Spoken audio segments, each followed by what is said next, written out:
आप सभी का सुपर कंसेप्ट क्लासेस में स्वागत है। और आज के इस वीडियो में मैं आप लोगों को क्लास 10th के मैथ का चैप्टर नंबर 13 जिसका नाम है पृष्ठ क्षेत्रफल और आयतन का बेसिक कंसेप्ट और फॉर्मूला बताने वाला हूं। देखिए, ये जो चैप्टर है पृष्ठ क्षेत्रफल और आयतन बहुत ही ज़्यादा कंफ्यूजन चैप्टर है।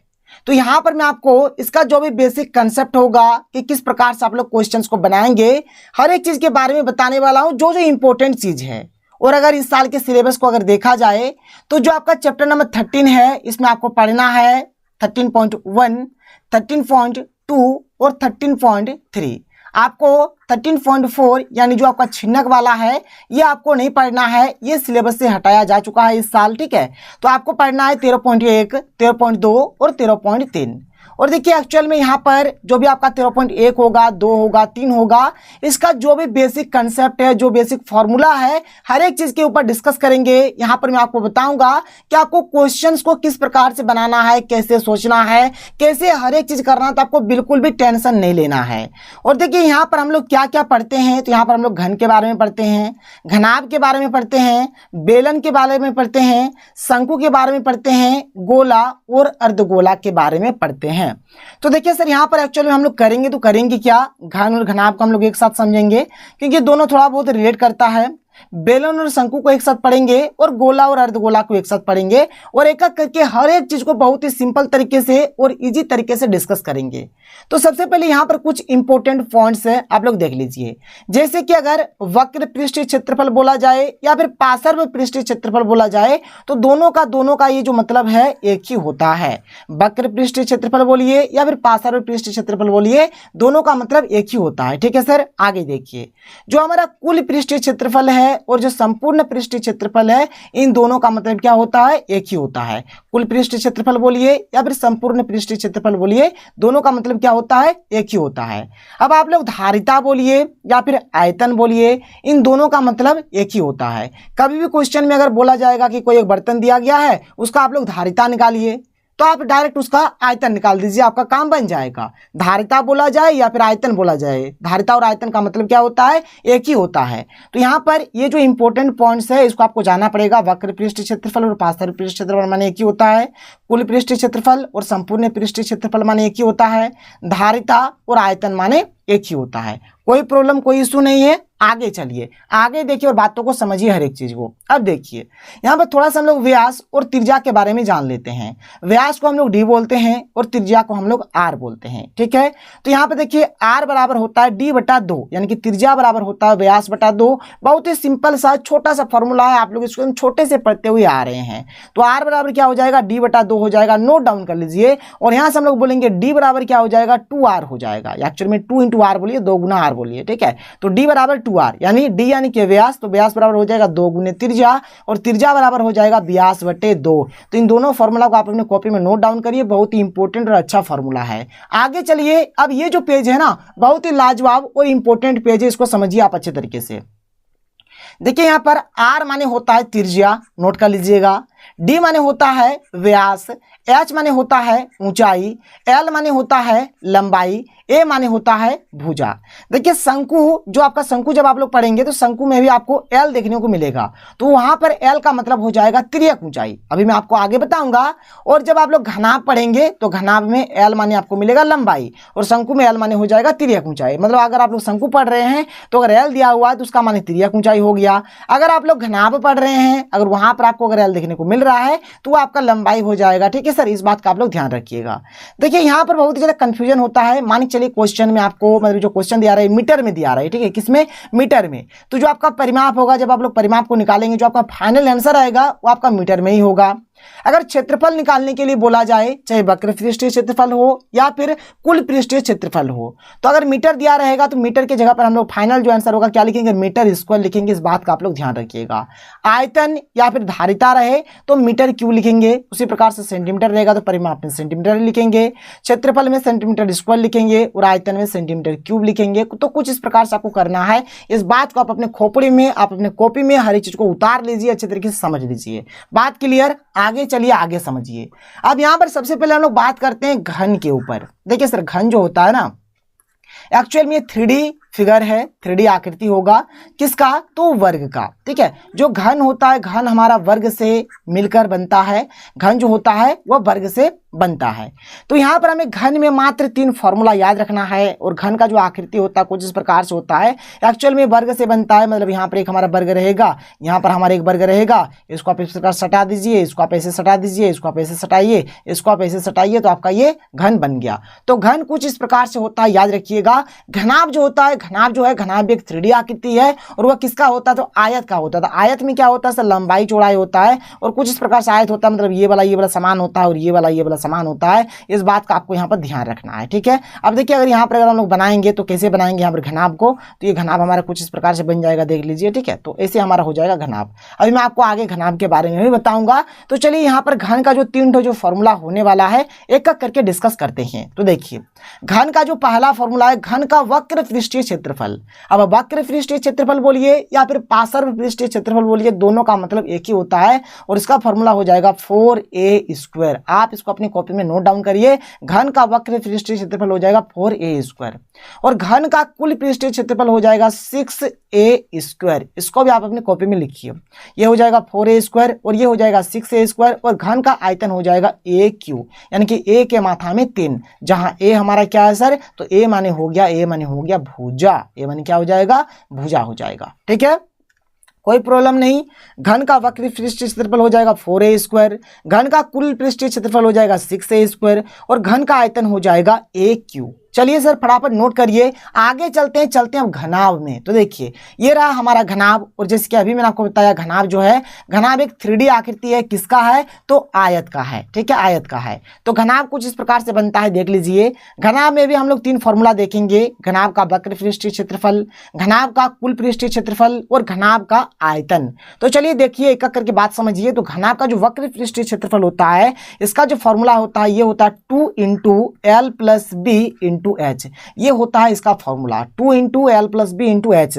फॉर्मूला याद कर लेना है, ज्यादा ट्रिक के चक्कर में मत पड़िए, फॉर्मूला सीधे रखिए, जो कि आपको बाद में बेनिफिट देने वाला है। ठीक है, तो घनाभ का वक्र पृष्ठीय क्षेत्रफल क्या हो जाएगा, 2 × L + B × H, और घनाभ का जो कुल पृष्ठीय क्षेत्रफल होता है, इसका सूत्र हो जाएगा 2 × LB + BH + HL। ये हो जाएगा घनाभ का कुल पृष्ठीय क्षेत्रफल। ठीक है, 2 × LB + BH + HL, और घनाभ का जो आयतन होता है क्या होता है, LBH होता है। आप इसको ऐसे भी बोल सकते हैं, लंबाई गुने चौड़ाई गुने ऊंचाई। ठीक है, ये होता है घनाभ का आयतन। तो घनाभ का वक्र पृष्ठीय क्षेत्रफल 2 × L + B × H हो जाएगा, घनाभ का कुल पृष्ठीय क्षेत्रफल 2 × LB + BH + HL हो जाएगा, और घनाभ का आयतन हो जाएगा LBH या फिर L × B × H, यानी कि लंबाई गुने चौड़ाई गुने ऊंचाई।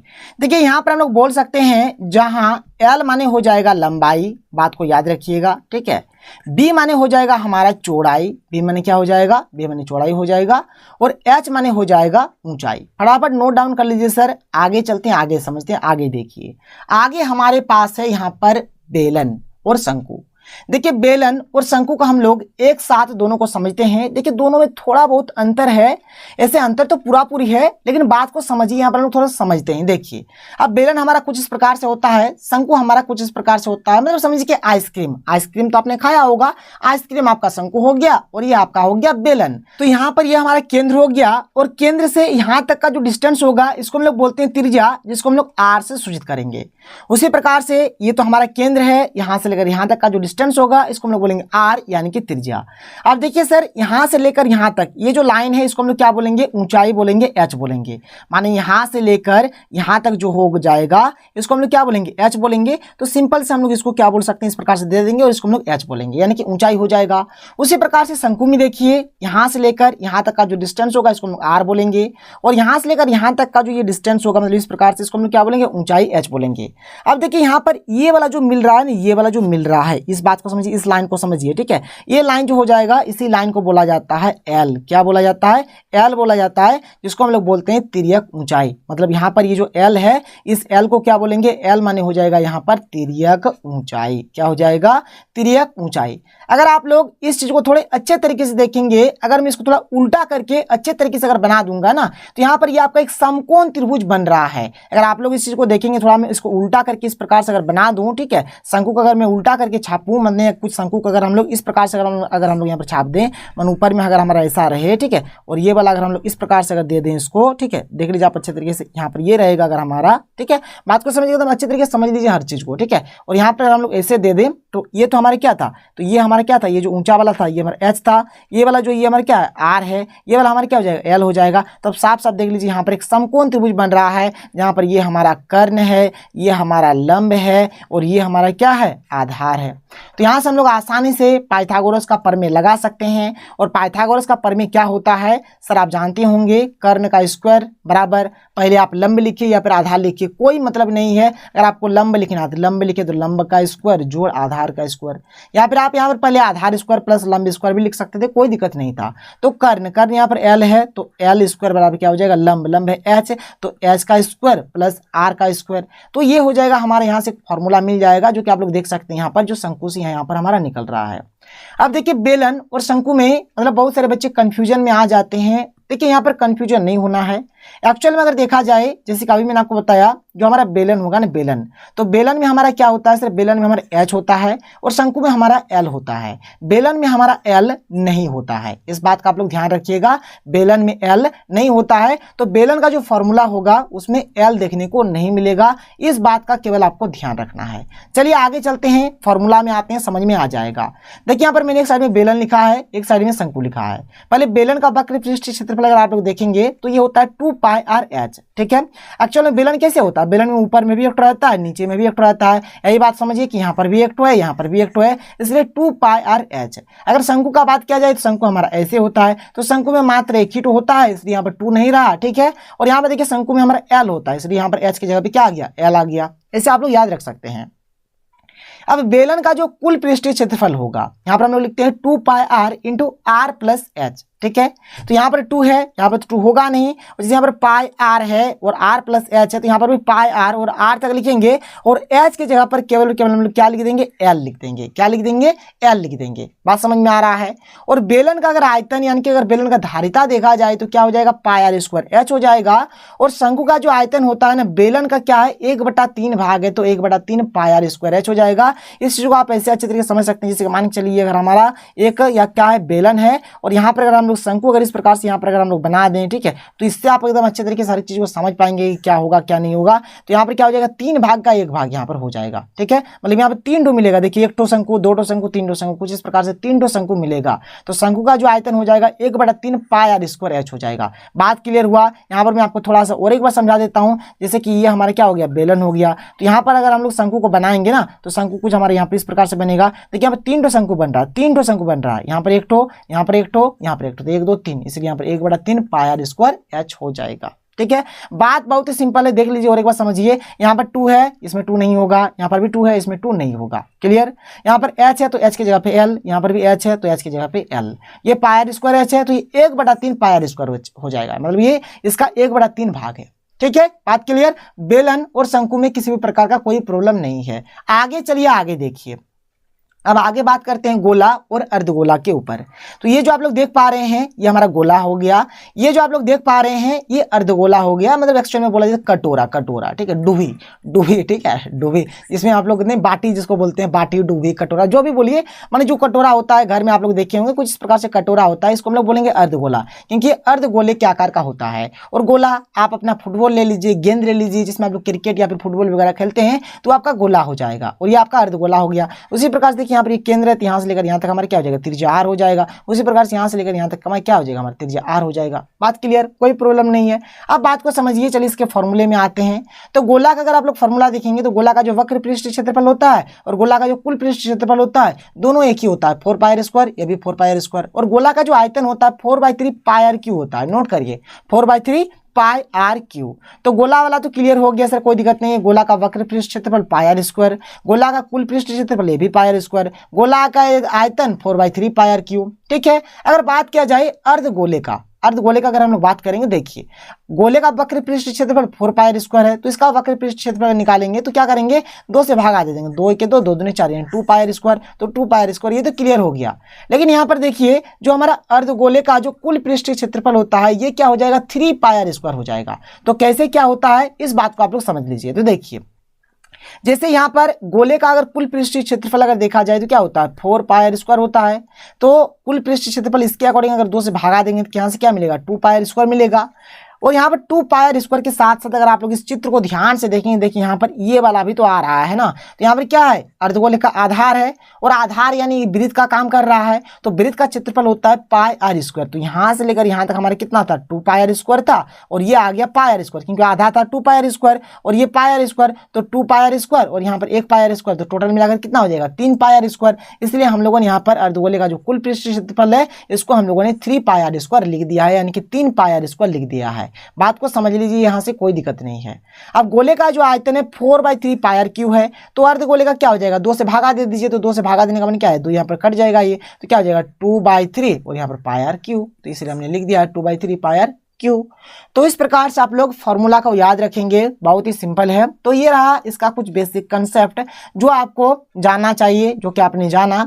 और देखिए बहुत ही जल्द मैं क्या करने वाला हूँ 13.1 का, 13.2 का और 13.3 का जितना भी क्वेश्चन आंसर वगैरह रहेगा उसको मैं हर एक चीज़ आप लोगों को बहुत ही जल्द बता दूंगा आप लोगों के एग्जाम से पहले। तो अगर आपको वीडियो पसंद आया तो वीडियो को लाइक करिए। तो मिलते हैं अगले वीडियो में। थैंक यू, जय हिंद।